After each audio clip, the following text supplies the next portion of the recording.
I'm here today with Michael Sommer, who is a professor for ancient history at the University of Oldenburg. Welcome, Professor Sommer. Thank you so much for taking the time. I'm very curious and I'm looking forward to your questions.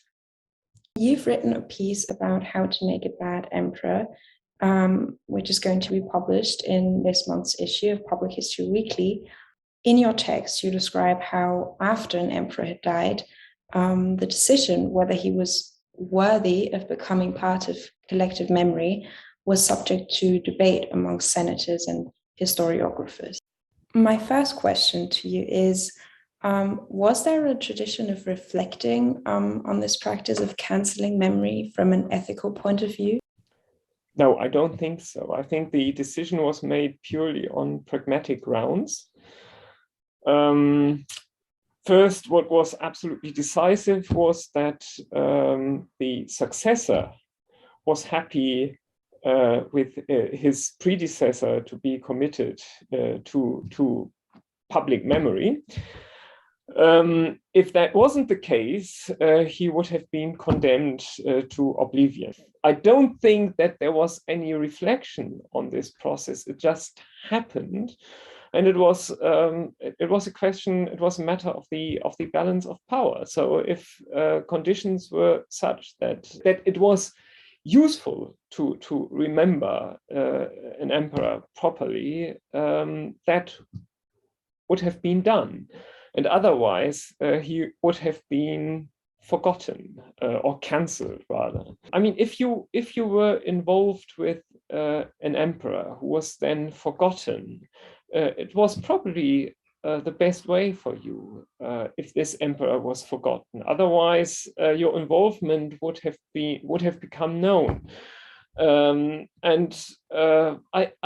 guess everybody was simply very happy with this being so, and nobody would have wished it to be otherwise.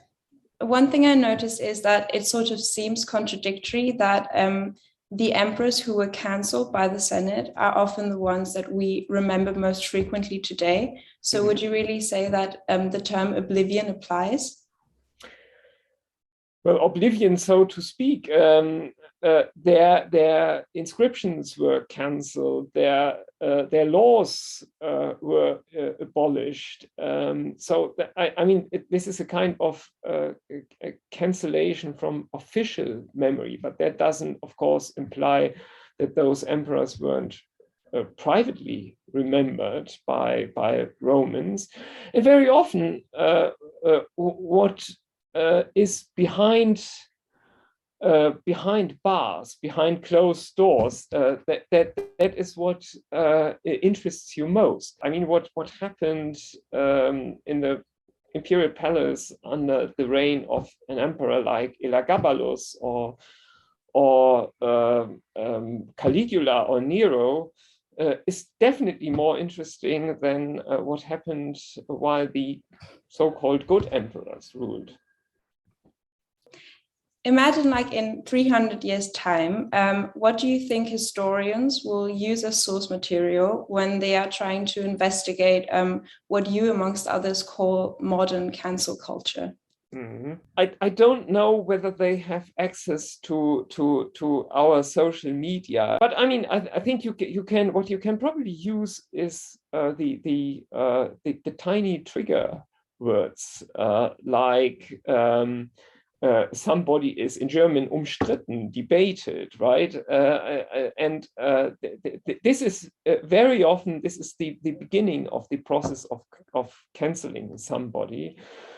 But I guess very, very often cancellation is scandalized, and those who try to cancel somebody very often achieve the exact opposite of what they want to achieve.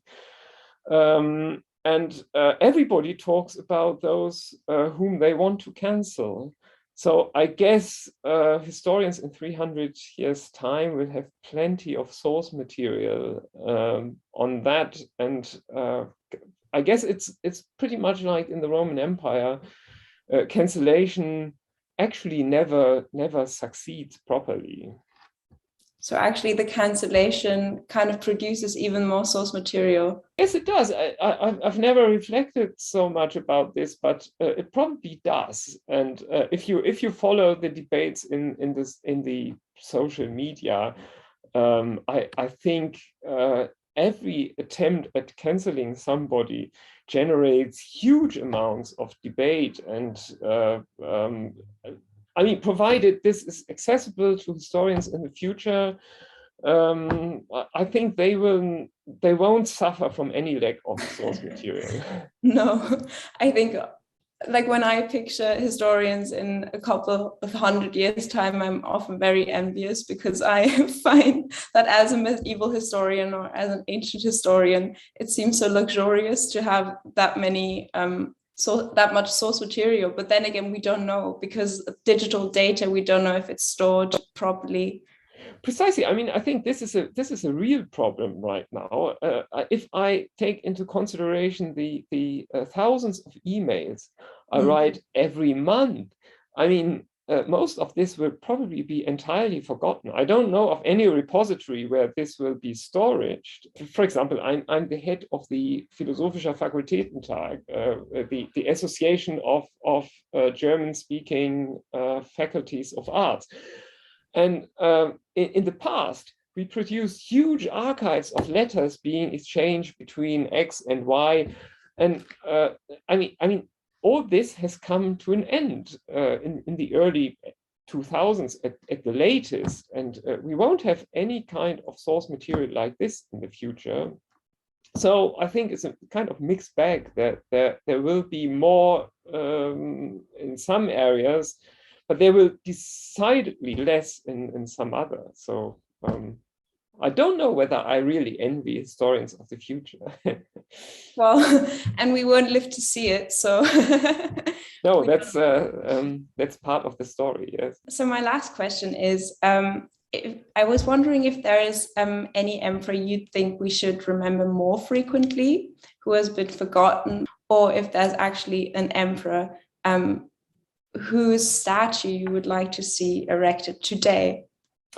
Well, not any emperor in particular, but the emperors I'm kind of very fond of are the emperors of the so-called 3rd century crisis, what we call the soldier emperors, Soldatenkaiser. I think every single one of them was a kind of excellent crisis manager, although we often forget that. And very often by historians, these emperors are kind of snubbed as not being up to the job of defending the empire, of keeping Rome's enemies at bay, or avoiding usurpation and internal unrest. This is, on the one hand, this is right. Yes, there was a lot of political unrest in the Roman Empire. But on the other hand, these guys, roughly 50 emperors in the 3rd century, they were able to transform the empire in such a way that it got a second chance from Diocletian onwards, and that it survived for another 200 years in the West. If we decide whether they were actually able rulers or not, we have to look at their political achievements and not how they went down in Roman historiography.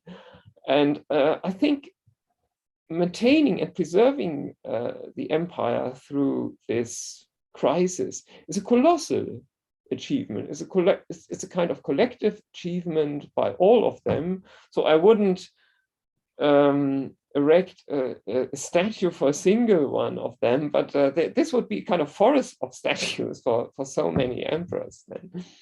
So maybe a statue that is not, or a monument that is not dedicated to a person or doesn't depict a person, but maybe something symbolic? Yes, rather.